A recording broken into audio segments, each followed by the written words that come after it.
Hi, hello, and welcome, or welcome back, I suppose.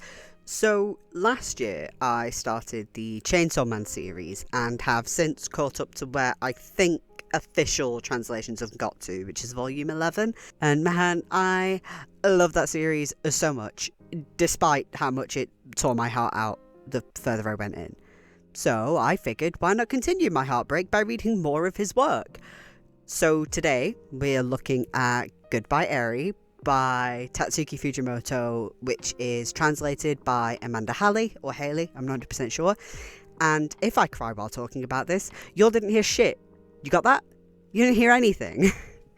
This book opens by telling you that you will have your heart broken, with our protagonist, Yuta, being asked to film his mother as much as possible, including on her final day as she's suffering with a terminal illness. And while there are lighter and funny moments, this book does not let up. We're always seeing things through the eyes of Yuta, or more accurately through his lens, meaning we're watching a child processing things, trying to process things, I guess, in what feels like real time.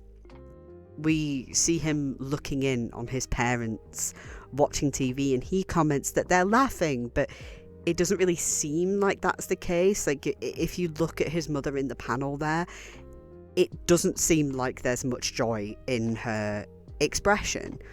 And he also records moments that I can only describe as kind of haunting, but he displays them so matter-of-factly, such as his father crying in secret, clearly trying not to upset anybody else in the house, and trying to remain strong for his wife and son. And I think Yuta can't really pick up on that, and so he just films everything, and it's just like, can you allow your father a little bit of privacy, please? But I get it. And yet, when he shows the final cut of his film about his mother at a school festival, it's clear that he couldn't film his mother's final moments as requested, and we later learn that he couldn't leave the car. Instead, he ends his film with the hospital exploding, and most of his classmates ridicule the film to the point where Yuta cannot take it anymore. He heads to the roof of the hospital where his mother passed in order to take his own life, and instead he meets a girl called Eri while he's up there, and she drags him away to an abandoned building and makes him watch a whole bunch of movies. While imperfect, she adored the film that Yuta made for and of his mother, and wants him to study up on movies and create something new, something better. And as they spend time together, it becomes clear why Eri really wanted this film to be made, why she was basically the only one who loved the film about his mother. She wants to be remembered as fondly as that because she too is terminally ill. It's odd. I started to have suspicions of that being the case earlier on, but the confirmation still hit me like a ton of bricks. These two are so young. I mean, so is his mother, all things considered. It's just like, these two have such a big start to their time together, meeting in the strangest of circumstances, and their start is just so funny and vibrant. And while it's clear that Yuta is editorializing their time together somewhat, this is how he feels it's right to remember her, and that only makes my heart swell so much more. The moment where the tears came for me was after the revelation that Yuta's mother was far more strict and controlling than Yuta showed in the film. But that isn't what he thought was right to show of her, because he didn't feel that that was how she should be remembered. While there was that side to her, she was so much more than that. And while people called him out for the end of his film, the rest is still the best way for him to remember her. And his father says to him, Yuta, you have the power to decide for yourself how you'll remember someone. That's an incredible thing. Followed up by him saying that he can do the same for Eri. Let her be remembered in the way that he sees fit and feels right for her as well, in a way. And yeah, the tears started there, but they never really stopped. I read this book and wrote this script in a Tim Hortons, and do you know how embarrassing it is to cry in the middle of a place like that? It is absolutely tragic behaviour, but that wasn't going to stop me because the tears were coming whether I wanted them to or not. And we see their time slowly coming to an end, and at the next school film festival he shows a cut of his Goodbye Eri film, making it clear that what we've been reading so far is that film, and we see it sort of transition really nicely from the end of the film into the festival itself, and that tore me apart. It just, she's talking about, it's like, I kind of wish I could watch the film, and obviously she can't because that's the point.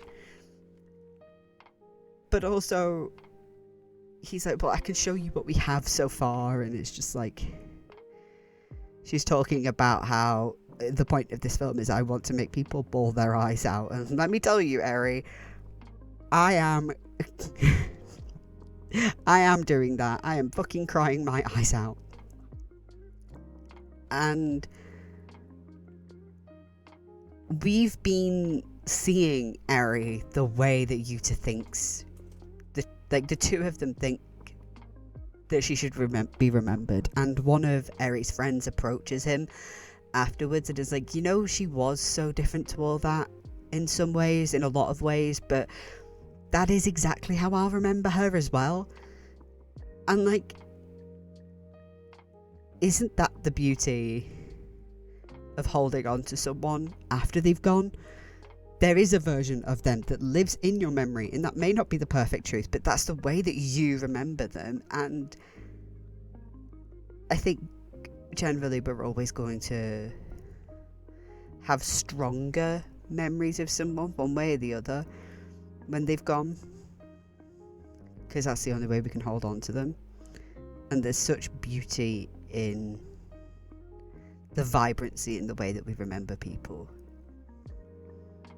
But when, as an adult, Yuta loses the family he's created, he returns to the abandoned building he and Eri watched films in, the ghost of her he sees is that of the version of her from his film.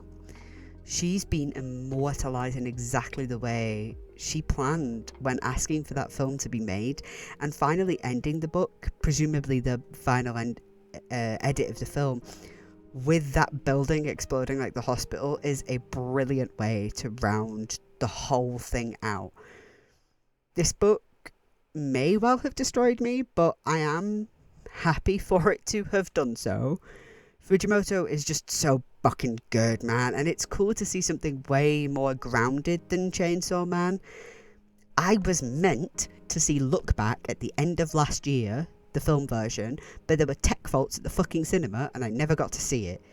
I should read it, at least, and inevitably he'll find new ways to break me emotionally, but I'm down for it. And I don't know if that film has been released on streaming, but I'm sure I can find it somehow.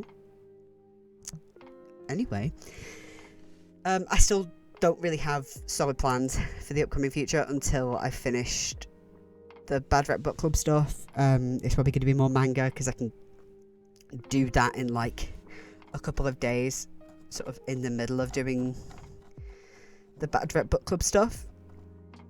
So far that book is not too bad.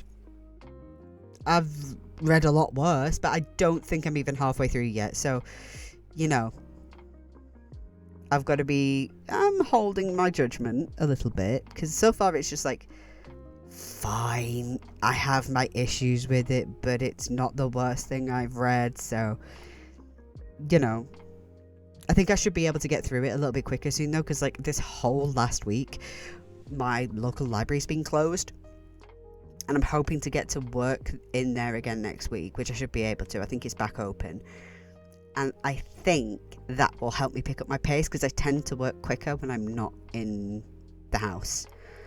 But let me know what books have broken your heart lately. It feels timely, you know, Valentine's Day is coming up and everything. Also, feel free to like, feel free to subscribe, feel free to ring that notification bell and all that other cringe shit I'm supposed to ask you to do in my videos. But most importantly, I hope you have a wonderful day, a wonderful night, a wonderful whenever you are watching this. Take good care of yourself. Right.